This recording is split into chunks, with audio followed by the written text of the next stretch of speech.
Hello students, hello friends, welcome है आपका हमारे इस प्यारे से चैनल अमन मंडर क्लासेस में।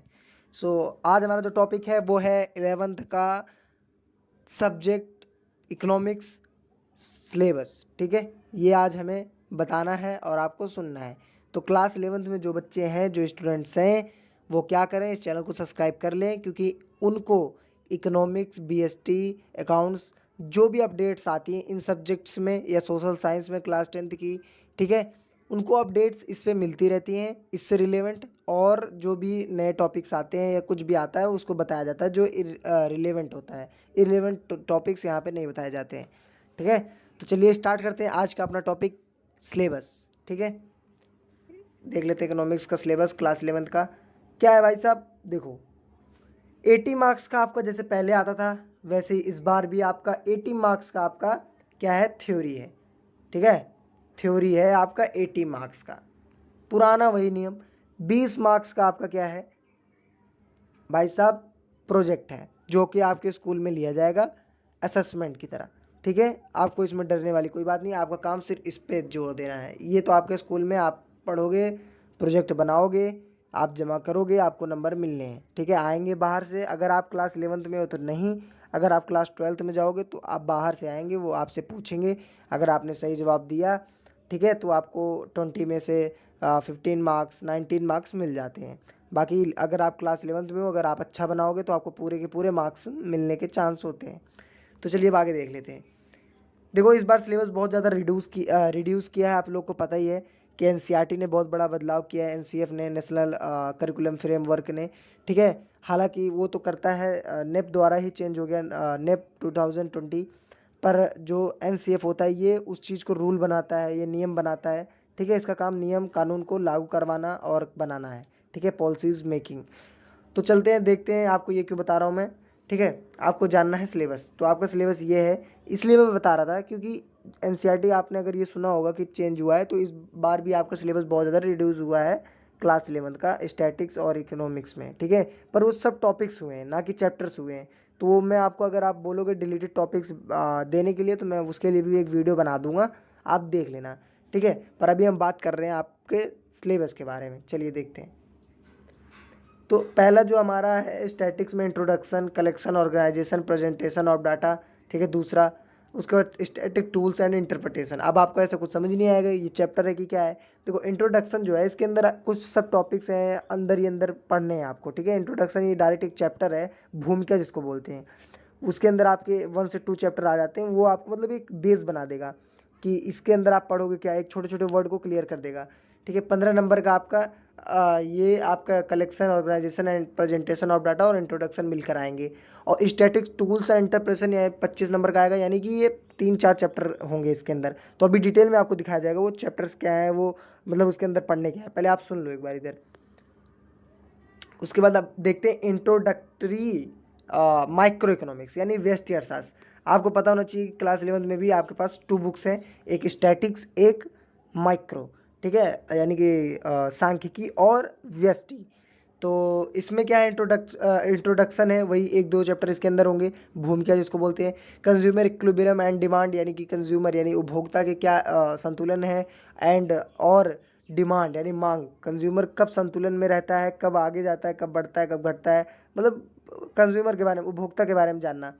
प्रोड्यूसर बिहेवियर एंड सप्लाई, यानी कि प्रोड्यूसर जो होता है, उत्पादक जो होता है, उसके क्या बिहेवियर होता है। वो सोचता है कि कितना उत्पादन करना है, कब उत्पादन करना है, कैसे उत्पादन करना है, कितना लागत लगाना है, कितना नहीं लगाना है, टोटल कॉस्ट कितनी होगी, कितना रेवेन्यू होगा। ये सब बिहेवियर आता है प्रोड्यूसर बिहेवियर के अंदर। एंड सप्लाई, यानी कि पूर्ति का कैसे करे वो ज़्यादा से ज़्यादा। ठीक है, जहाँ ज़्यादा मांग हो वहाँ ज़्यादा पूर्ति करे, ऐसा नहीं है कि जहाँ मांग नहीं हो रही वहाँ पूर्ति किया जा रहा है तो उसका लॉस हो जाएगा। ठीक है, तो इसलिए बात आप सब इसमें सीखोगे। Forms of market and price determination under perfect competition with simple application. देखो, पहले जो इसमें होता था, ये चैप्टर मैं आपको थोड़ा सा बता दूं इसके बारे में। इस चैप्टर के अंदर पहले जो आता था, कम से कम 4 से 5 टॉपिक थे इसके अंदर। अल्पाधिकार, हाँ, एकाधिकार, बहुअधिकार, पूर्ण प्रतियोगिता, इसके अंदर और कई, ओलिगोपोली, मतलब द्विअधिकार जिसको बोलते हैं, कई चीज़ आती थी। पर अब क्या हुआ, मैंने 2023 में देखा, जब इसका एग्ज़ाम जब हुआ, बुक देखी, जो नई बुक आई थी 2023 में, उसमें देखा मैंने सिर्फ इसमें 2 ही टॉपिक था कि पूर्ण प्रतियोगिता और अल्पाधिकार, बाकी आपका एकाधिकार वगैरह नहीं था, या फिर एकाधिकार और पूर्ण प्रतियोगिता था, अल्पाधिकार वगैरह नहीं था, यानी कि 2 ही टॉपिक था। इतना याद नहीं है कि कौन सा था, पर 2 थे, पूर्ण प्रतियोगिता तो था, एक कोई सा और भी था।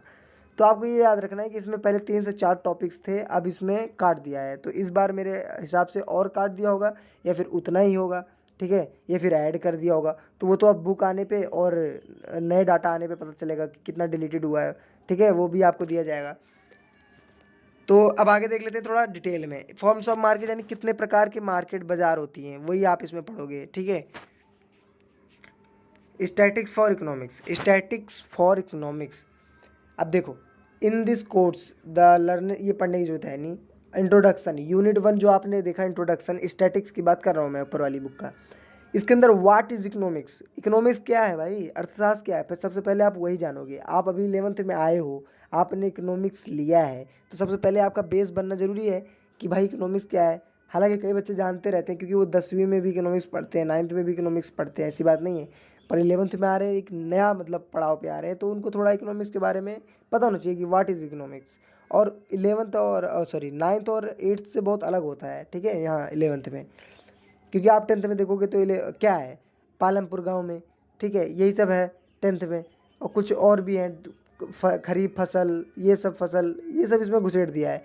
बाकी इसमें आप जब आओगे तो इसमें आपको डाटा वगैरह करना होगा, क्या होता है व्यष्टि अर्थशास्त्र, क्या होता है समष्टि अर्थशास्त्र, ये सब के बारे में आप थोड़ा सा जानोगे। अब व्हाट इज इकोनॉमिक्स की बात करें तो इकोनॉमिक्स क्या है, तो अर्थशास्त्र ऐसी चीज़ है जो संसाधनों का उच्चतम प्रयोग करके संतुष्टि प्राप्त करे उपभोक्ता के अंदर, ठीक है, यही सब इसकी कई सारे इसके परिभाषाएं हैं, डेफिनेशंस हैं। आप पढ़ोगे तो आपको समझ में आ जाएगा। मीनिंग, स्कोप, फंक्शन एंड, देखो ये क्या लिखा है, meaning, scope and function, importance. तो मीनिंग मतलब क्या होता है, मीनिंग यानी मतलब, scope, function and importance of statics in economics, यानी कि क्या स्कोप है स्टैटिक्स के, फंक्शन क्या कार्य हैं, and importance of statics in economics, economics में अर्थशास्त्र में स्टैटिक्स क्या भागीदारी है, कितना महत्वपूर्ण है स्टैटिक्स, ठीक है। आगे देखते हैं इसके अंदर यूनिट 2 में आप जो देख रहे हो collection, organisation and presentation data जो लिखा था, उसके अंदर आप ये पढ़ोगे। देखो, collection of data, source of data, कहाँ से डाटा आता है, स्रोत क्या है डाटा के, प्राइमरी एंड सेकेंडरी, प्राथमिक और द्वितीय डाटा, हाउ बेसिक डाटा, मतलब आप देख लो डिटेल में, आप स्क्रीनशॉट भी ले सकते हो।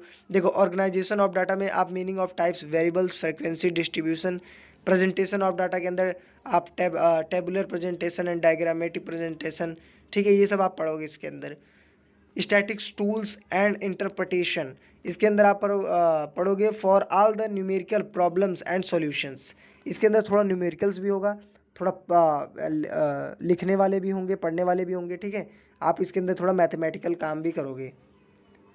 मेजर्स ऑफ सेंट्रल, ये जो लिखा है ना, ये मेजर ऑफ सेंट्रल टेंडेंसी, इसके अंदर अर्थमेटिक मीन मीडियन मोड, ये क्लास 10th वाला मीन मीडियन मोड नहीं है कि आपने बस जोड़ा और भाग दे दिया तो मीन आ गया आपका, ऐसा नहीं है। और मोड नहीं है कि इधर भी छोड़ दिया उधर भी छोड़ दिया बीच में आ गया, वो मोड है, वो मोड नहीं है। बहुलक यानी कि मोड, सॉरी, हाँ, मीडियन को माध्य कहते हैं, मोड को क्या कहते हैं, बहुलक कहते हैं। तो बहुलक में क्या होता है, जो सबसे ज़्यादा बार आता है उसको बहुलक कहते हैं, ठीक है, बहुलक आ जाता था। और मीन में क्या होता था, मान लीजिए 1 2 3 है, इसको जोड़े, 3 से भाग दे दिए, 3 2 5 1 6, 3 दूनी 6, यानी 2 हमारा क्या आ जाता था, माध्य आ जाता था। और मीडियन में क्या होता था, इधर मान लो ये है तो 2 इसको छोड़ दो, नहीं सॉरी, ये इसको छोड़ दो, इसको छोड़ दो, 3 है तो ये माध्य हो जाता था बीच में जो आता था। बहुलक क्या होता था, मान लीजिए 1 2 3 1 2 4 लिखा है, 1 2 बार आया है, ज़्यादा बार 1 आया है तो बहुलक ही हो जाता था, ठीक है। ये क्लास 10th और 9th में ये सब चीज़ें होती थी, सिंपल, ठीक है। I think class 8th 9th में होती थी, 10th में तो और थोड़ा सा अलग होता था। तो यहाँ पे ऐसा नहीं है, यहाँ पे ऐसा नहीं है, यहाँ पे आपको पर्टिकुलर एक फॉर्मूले में पुट कर कर इसको निकालना होता है, ठीक है, वो अलग होता है, इसमें सिग्मा लगता है, डेल्टा लगता है, बहुत सारी चीज़ें होती हैं, आप पढ़ोगे। तो मैं थोड़ा आपको बता भी दे रहा हूँ कैसे आपको क्या करना है। कोरिलेशन यानी सहसंबंध के बारे में पढ़ोगे, ज़्यादा लंबी वीडियो हो रही है इसलिए थोड़ा खींचते हैं।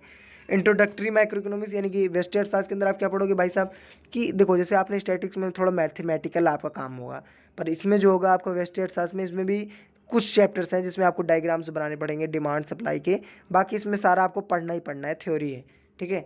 देखो, meaning of micro economics, micro economics यानी वेस्टर्न अर्थशास्त्र जो होता है उसके उसकी मीनिंग क्या है, तो वो भी आपको अच्छे से पढ़ाया जाएगा, चिंता मत करो। अगर आप चैनल पर नए हो सब्सक्राइब कर लो, क्योंकि वेस्ट अर्थशास्त्र, समष्टि अर्थशास्त्र, ये सब जितने भी हैं सबको आपको अच्छे से पढ़ाया जाएगा डेफिनेशन विथ, ठीक है।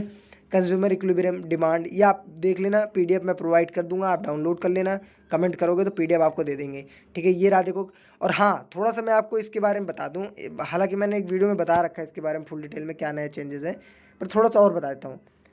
देखो पहले क्या होता था भाई साहब कि आपके 40% आते थे ये सॉल्विंग, जो आपके माइंड को चेक करने वाले, आपको पता होगा केस स्टडी टाइप के, पर इस बार 50% कर दिया है, यानी कि 10% आपका और हार्ड कर दिया है, एक तरीके से माना जाए तो 10% आपका और हार्ड कर दिया है, क्योंकि अब आपको और ज़्यादा रट्टा काम नहीं चल पाएगा, अब आपको पढ़ना पड़ेगा, समझना पड़ेगा, तभी आप वहाँ जाके पेपर में उस क्रिएटिविटी को सॉल्व कर पाओगे, ठीक है।